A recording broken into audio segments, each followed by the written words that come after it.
This is the Anime Triple Play, where I take a look at 3 anime that all have some sort of common thread. For the first installment, the 3 parts that comprise the Black Lagoon series. Black Lagoon the first season, the Second Barrage, and the 5-part OVA series, Roberta's Blood Trail. Let's do it.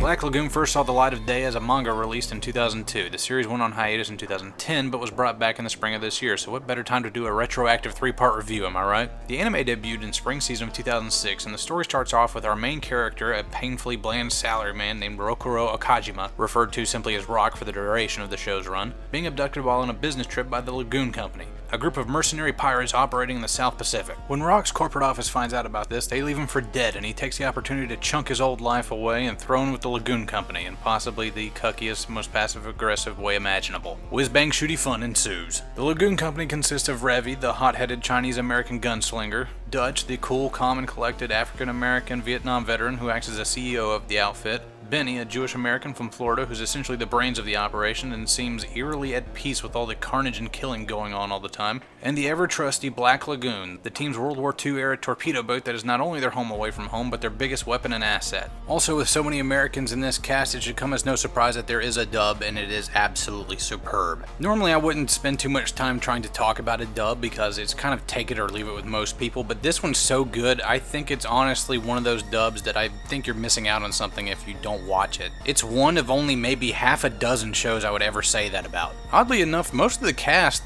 don't really do anime that much. Your professional mainstream actor Dean Redmond as Dutch, Merrick Hendricks lends her raspy pipes to the role of Revi, Brad Swale as Rock is probably the most prolific anime-centered voice actor out of the bunch. You have Tabitha St. Germain as Roberta, and Patricia Drake as Balalaika, probably the best performance of the entire show. She has this great, deep, elegant voice, and every once in a while she can just drop like a rock in timber and just make her character just sound absolutely terrifying. Without ever exercising your own strength, you seek the death of others at the hands of someone else. Don't give me that look, Rock. After all, I'm not upset with you.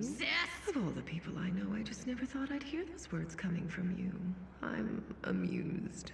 That's all this is. The Lagoon Company operates as a sort of dysfunctional family. In particular, Rock and Revi are constantly at one another's throats as Revi is charged by Dutch to protect Rock and make sure he doesn't stumble into any bullshit, which is easy to do in the lawless city of Roanapur. Although you do see this adversarial relationship slowly growing on all of them. They're all assholes to one another, but they all seem to think deep down to themselves, yeah, but they're my group of assholes. This show is really good at making you fall for characters that are by all measures total dicks and should be completely unlikable. And while I'm in the process of mentioning the location from which most of the events unfold from, I'd like to say this. The strongest character in the entire show is the city of Roanapur itself. You get a great sense of personality right as soon as you see the place. Rock and the others are driving across the bridge into the city in Benny's pink Pontiac GTO, and the first thing you see are all these old nooses littering the bridge. Like someone hung a bunch of people there at one point and took the bodies down but never bothered to remove the nooses themselves. That is Roanapur, a city aware enough to remove the corpses from the streets but not acclimated enough to wash the blood away afterwards. The first season of Black Lagoon introduces a litany of important and colorful side characters and their motivations over a well-paced period of time, but it's lacking in depth. You don't seem to get a strong sense of each character's place in the world or how they view themselves, at least not in this first season anyway. However, in the Eagle Hunting arc, episodes 4 through 6, you do get this really deep introspective monologue by Revi while she and Rock are picking through a sunken Nazi sub,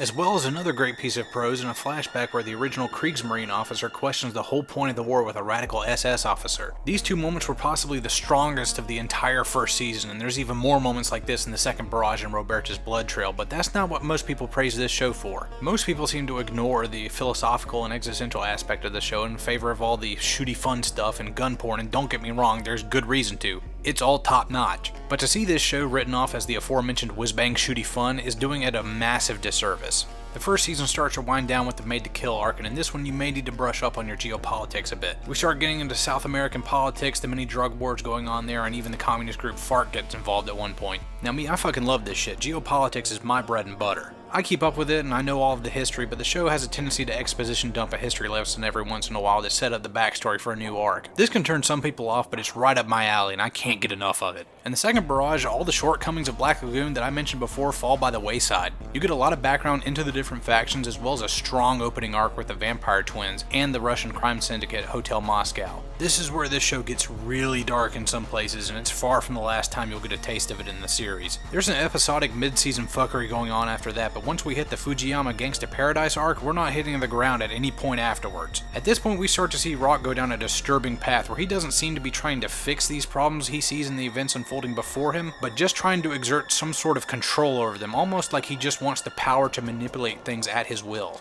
And all of this reaches its logical extreme when we set out on our third and final leg of this triple play, the 5-part OVA series, Roberta's Blood Trail. The family from the Made to Kill arc is back and things have gone tits up back home in Colombia. Vowing revenge for her master's death, Roberta goes on a full-blown suicide mission to take down the elite CIA team that murdered her master. Hotel Moscow gets involved trying to settle a decade-old grudge against the United States. Chang and the Triad try to settle everybody down, not wanting to risk the tentative peace that they have in Roanoke. And all while our once quiet, bashful salaryman Rock seeks to manipulate every single event from the shadows and play each side off of the other. This is beyond a shadow of a doubt the strongest of the 3 sections of Black Lagoon, and it's likely because it focuses on just one arc. There's no bullshit, no filler, no mid-season fuckery, just an intricately detailed story with interesting characters all with their own conflicting emotions and motivations. Everything's here on full display. The gun porn, the geopolitics, the action, the dialogue, everything. If this arc doesn't strike you with at least something, then I think it's safe to say that you just don't have a pulse.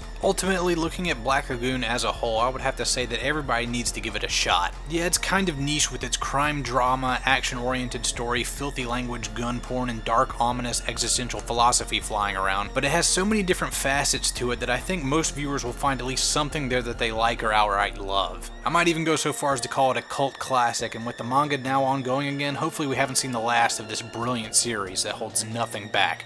This has been the Anime Triple Play with Black Lagoon. See you next time.